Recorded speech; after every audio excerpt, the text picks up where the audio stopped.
nyo ba na swerte ang iba't ibang kulay ng pusa sa 2025? Umpisahan natin sa kulay itim na pusa. Alam nyo bang ang itim na pusa ay numihigop ng negatibong enerhiya? Kaya naman kapag ang itim na pusa ay nasa tahanan mo, hihigupin ng kamalasan. Sundan itong mga pusang itim na to sa tahanan. Kapag sila ay nandyan, walang makakapasok na kamalasan sa iyong buhay. Ang papasok lamang ay positibong enerhiya. Kaya naman mainam din na mayroong pusang itim sa iyong tahanan upang silang sisipsip ng mga kamalasan at mga stagnant na enerhiya. At magpapaikot sa iyong tahanan ay kaswertihan. Magiging magaang ang daloy ng pera sa iyong buhay. Kaya naman kung ikaw ay naglaalaga at ang kulay ng iyong pusa ay itim, swerte yan. Ngayong taong 2025. Isa pa sa maswerteng kulay ng pusa ay ang mga pusang may tatlong kulay. Alam mo bang ang mga pusang may tatlong kulay ay napakaswerte ang ibinibigay? Sila lang naman ay mga tinatawag na kalikukat. At ang mga kalikukat na yan ay nagsisilbing tagapantay. Ano ba ang kanilang binabantayan? Binabantayan nila ang mga pinsala o kamalasang maaaring mangyari sa iyong buhay. Ang mga kulay ng pusa na tatlo na yan ay nagbibigay proteksyon sa kanilang master. Kaya't habang andyan sila sa iyong tahanan, protektado ka. Dahil ang mga kalikukat, bukod sa proteksyon ang binibigay sa kanilang master, nagbibigay din siya ng mabilis na pasok ng abundance and prosperity sa tahanan at hindi nila iniengganyo ang kamalasan. Kaya mahusay na meron yan sa iyong tahanan. Ang mga kalikukat na yan ay mainam na laging nasa iyong tabi at bulungan ng kahilingan. Ano mang ibulong mo sa kalikukat ay matutupad at magaganap sa iyong buhay. Isa pang maswerte na pusa sa ating mga tahanan ay ang mga pusa na merong dalawang kulay. Kapag ang pusa mo ay may dalawang kulay, ito rin naman ay tinatawag na swerte. Isa pa dito ay ang mga kulay gray na pusa. Alam mo ba na ang pusang may kulay gray o kung ikaw ay mayroong pusang gray, ang mga ito ay naghahatid ng pag-ibig, kaligayahan at magandang kapalaran.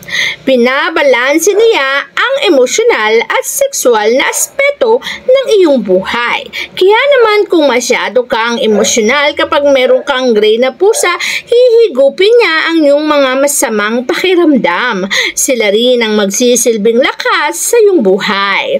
Nakakita ka na ba ng pusa na malatigre ang itsura? Alam mong madalas, hindi natin gugustuhin pero swerte sila. Ang mga pusang merong malatigring itsura ay malakas magsagap ng positibong enerhiya. Naghahatid din sila ng kasiyahan at kapanatagan sa kanilang mga master. Kaya naman kung meron kang mga pusang malatigre ang itsura, abay alagaan, mahalin at ingatan mo sila. Dahil ang mga yan, ang hatid nila sa iyong buhay ay walang iba kundi abundance, prosperity, success at fortune sa iyong tahanan. Kaya bibihira ka lang makakita ng ganitong uri ng pusa. Ngunit ang ibinibigay nila ay samut-saring kaswertehan. Siyempre hindi magpapaiwan ang mga pusang may dalawang kulay. Alam mo ba kahit anumang kulay yan na pinagsama, pwedeng orange or white, gray and white, or basta dalawa ang kulay, swerte yan. Lalo nga ngayon, taong 2025. Kasi naman, ang mga pusang may dalawang kulay ay kombinasyon ng tinatawag natin na maayos na daloy ng enerhiya. Kahit pa black and white, basta dalawa ang kulay nila. Madaloy ng enerhiya mo ay magiging maganda. Meron silang mga katalinuhang taglay. At ang katalinuhan na yan ay nagbibigay ng magandang buhay. Kaya naman, kung ikaw ay may alagang pusa, at ang pusa mong alaga ay may dalawang kulay, abay nagbibigay yan ng swerte sa tahanan. Huwag mo silang pababayaan. Kasi naman, habang minamahal at inaalagaan mo ang iyong alagang pusa, ibabalik din nila sa iyo ang swerte at pagmamahal na iyong hinahangad sa buhay. Kaya naman mapapansin mo lahat ng may pusa ay swerte. Isa pang swerteng kulay ng pusa ngayong taong 2025 ay walang iba kundi ang puting pusa. Sila ay nagbibigay ng mga recharging energy kung tawagin, healing and recharging energy. Kapag ramdam mo na lagi kang balisa, masama ang pakiramdam at hindi mabuti ang mga pakiramdam mo sa iyong tahanan or sa iyong katawan, kapag may pusa kang puti, i-healing power ay meron yan. Magiging magaang ang iyong pakiramdam pag uwi mo ng bahay. Makita mo lang ang iyong alagang pusang puti, didikit sa iyo, aalagaan at mamahalin ka, bibigyan ka ng swerte sa buhay. Healing power para sa mga may karamdaman. Kaya naman kung may alaga kang pusang puti, mainam na lagi mo silang katabi upang sila ang hihigop ng mga karamdaman na meron sa iyong buhay. Nang sa ganon, magiging maganda ang iyong pakiramdam. Bukod dyan, ang charm ng pusang puti ay isang bagay na nakaka-attract ng magandang buhay.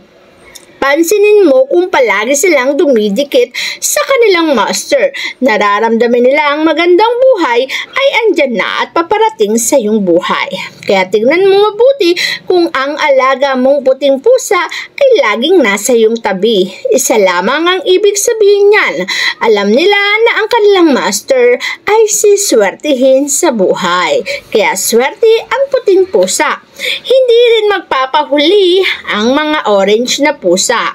Alam mo bang ang mga orange na pusa ay nakakatulong sa ritual na may kinalaman sa kasaganahan at kaluwagan ng daloy ng kaperahan. Kapag lagi kang gipit, abay mag-alaga ka na ng pusang orange.